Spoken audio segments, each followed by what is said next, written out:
At the onset, I'd like to say that I'm very happy that I have been involved with AIF since its inception, like Venki said, and it's wonderful to see it growing from strength to strength. So really, congratulations to all of you who have made it happen. I'd like to start with that.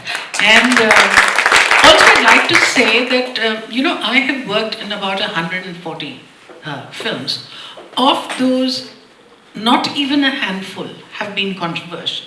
So it's not as if I court controversy, but I don't shy away from it because I have been brought up to believe that I should say what I feel.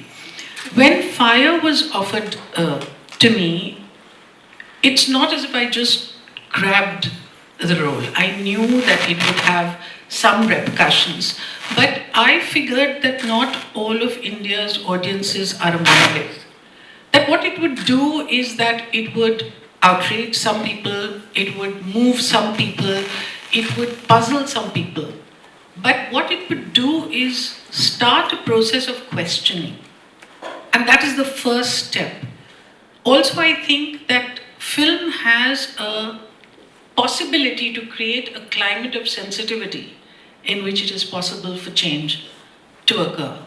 And it was very interesting because when Fire was offered to me, I struggled with it, and I told Deepa, the director, that I really need to think about it because I work in the slums with women, and I felt that there were chances that this film would be used against me by people who wanted to. And I remember consulting Javed, and Javed said, "But that will happen in any case. Whatever you do will have the possibility of it being decried by a certain section. Do you like the script? Do you believe in it?" And I said, "Yes, I like the script, and I'm also convinced that she'll do it with sensitivity." So he said, "Well, then if you can stand by the film, because it will generate controversy, and if you can stand by it, then you should do it if you like it." Now it was very interesting that our daughter Zoya was, I think, only about 16 or 17 at that time. And I got her to read the script. And she said, "And so?" So I said, "Should I do it?" So she said, "Do you like it?" And I said, "Yes." So she said, "Then?" So I said, "Well, it's about a lesbian relationship." And she said, "So?" And I realized that the concern of generations is completely differently. I also figured that, for me, we have a fear of the other. We don't understand the other. And so we react with fear and oftentimes with anger and with hate. And I figured that if the audience could be moved to understand the plight of these two women and empathize with them, then maybe they would be able to extend that empathy to the other religion, the other race, the other gender, the other country, etc., etc. And so when I did the film, I was really, really happy that it opened up the doors for the gay and lesbian community. Otherwise, we used to brush it under the carpet and behave as if it never existed. In the wake of that, the film was released and it ran to packed houses till suddenly a right-wing party, the Shiv Sena, decided to seek political mileage out of it, and then ravaged the theaters and burnt posters and did all kinds of acts in which the film was removed from the theaters. But it is to the credit of the audiences that they said they were not going to accept a political party dictate to them what film they were going to watch or what book they were going to read, provided that it had been certified by the only board that could do it, which was the Board of Film Certification. And the film came back into the theaters and ran very well. Now when I see it, so many years later, I've seen that Fire, in fact, has become a cult film. It was taken all over the universities, everywhere. And I think that there is so much visibility today in India. To quite an extent, I think Fire has had its role to play. So I'm very proud of having done that film.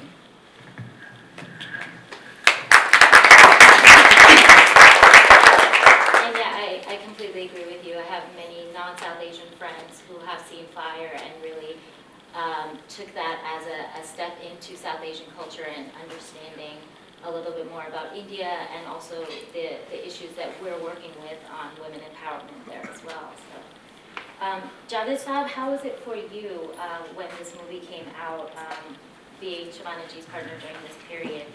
Were there any experiences that you had a shocking response to? I wonder, well, as a matter of fact, I recommended the script, so obviously I wouldn't have been shocked. I mean, in response to you. But the fact is that I wonder how many people have seen that film or they remember what was the film. You do. Personally, I feel that film was not about lesbian relationship. It was about a relationship of mutual respect, sensitivity, concern, and compassion. I wonder if these two women had sensitive, decent, nice, caring husbands, whether they would have fallen in this relationship. Because this relationship, to my mind, was not, I have no problem with relationships or lesbians at all.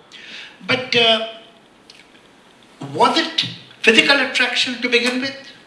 Which should have been if they were born, real, pure lesbians. The fact is that they were deprived. What were they deprived of?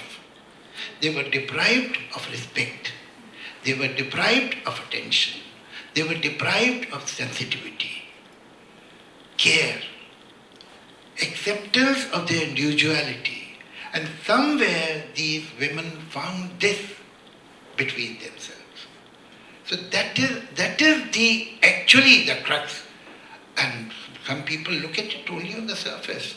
But the fact is that what is the deprivation, what we are talking about is actually the human dignity. And that film was talking about that. That's what I feel.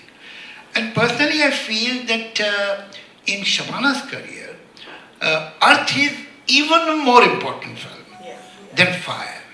Because Fire again, because on one level it has a relationship which draws much more attention than it should from the other topics and other aspects of life or the deprivation of two human beings. But Earth comes directly to the point and has total focus on the issue which is so very common, which perhaps most of the women will identify to some degree or the other. So to my mind, perhaps that film has made a deeper impact in Indian society than Fire.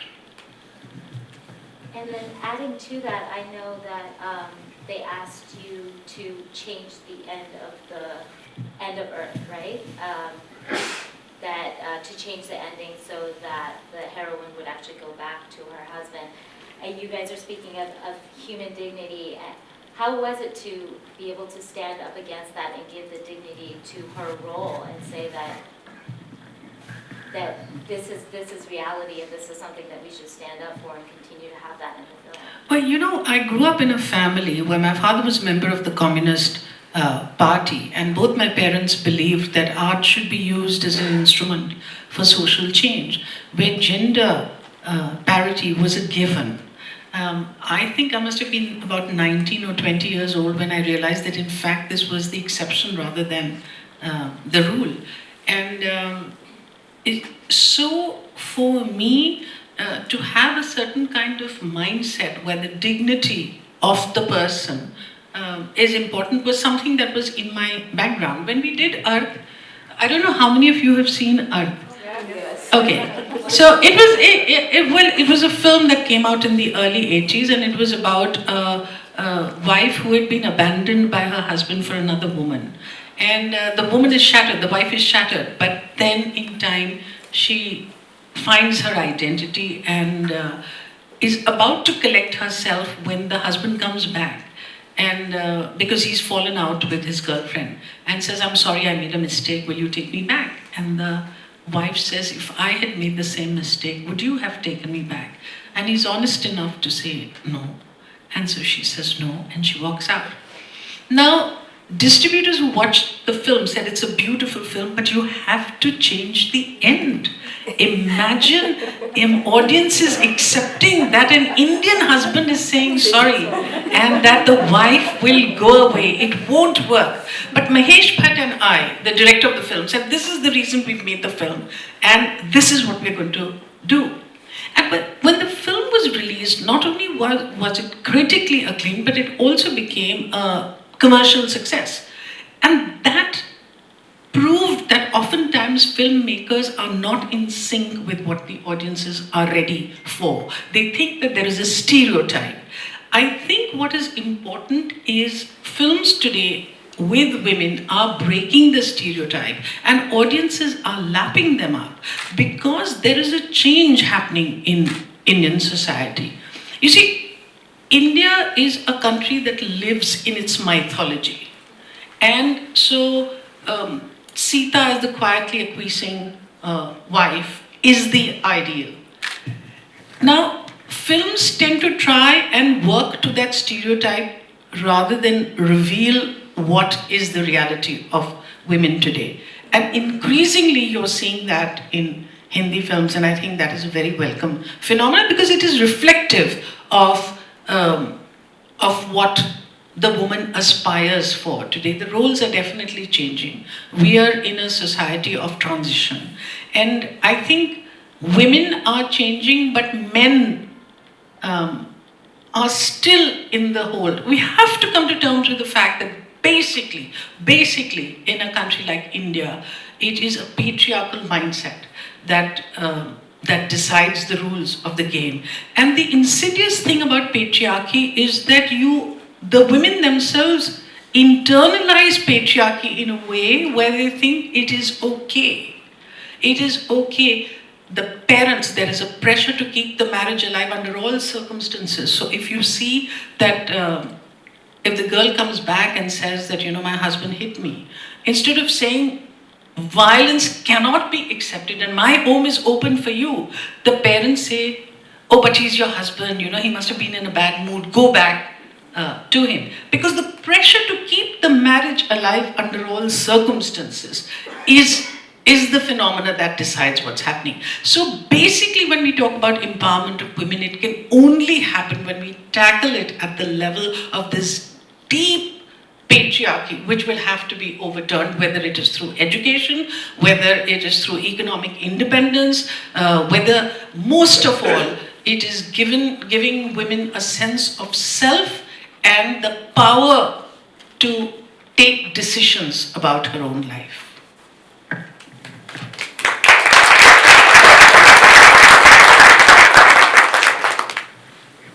I suspect that this pressure to keep the marriage going on has nothing to do with any concept of honor or dignity or respect for tradition. I mean, these are the excuses. I mean, traditionally brothers should have good relations and they should never fight over property. They do. And traditionally we should take care of our parents. Many don't. But this is actually opting out. Because if the daughter comes back, if the sister comes back, she'll become our responsibility. And we hide this mean thought in the garb of tradition and honor and respect and whatever. The fact is this. But why, let's go back, why a daughter is a liability? Somewhere something is wrong right in the beginning, and that causes everything. See, sometimes I give an example to people. In China, they have a very special dish of chicken. The moment it comes out of the egg, they put the chicken in a wooden case and feed dry fruits to it. Then it becomes fat and gets. They take out the chicken, put the chicken in slightly bigger case, and then slightly bigger case, and ultimately and keep feeding the chicken. It becomes a full-grown roaster or chicken, and then they cook it. When they cook it, the chicken has no bones at all. That is how we bring up our daughters. And then we get worried whenever I read that some girl is burned for dowry or some daughter-in-law who's beaten to death, my first reaction is anger towards the family of the girl, the parents. They are responsible for her death, I feel that. Because we don't make a daughter self-sufficient, strong. And then we hand them over to somebody against, without their, if not against, at least without their will or their mercy. And then we expect that those people who are not related to this girl will respect her. They will give her that respect that we had never given her. I mean, it's stupid. It's unfair. Why are we so scared of a strong sister or a strong-minded daughter? The problem starts from here. And I think that in the first thing our society should do legally, that it should make our governments, our parliament should make it mandatory that you cannot disown the daughter from the share in the business, in the factory, in the field, in the shop, everywhere. Then she will have the stake in your business, in your property. Believe you me, you will look after better. You will see to it that she is self-sufficient and is strong. They say, हम कैसे बेटी को दे सकते हैं property because a son-in-law will enter in our business. Why aren't you scared of the daughter-in-law? Because you have brought up your son differently. The moment you will accept this, you will give equality to your daughter along with the son. You will make her an individual, half the problem will be solved. Respect your daughter if you want others to respect your daughter.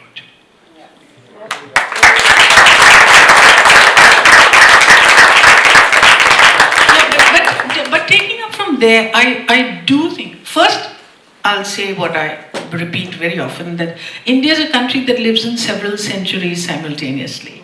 We have people living back to back in the 18th, 19th, 20th and 21st century, and people at any given time and place encapsulate all the contradictions that come from being a multicultural, multi-religious, multilingual society, and so it is with the position of women.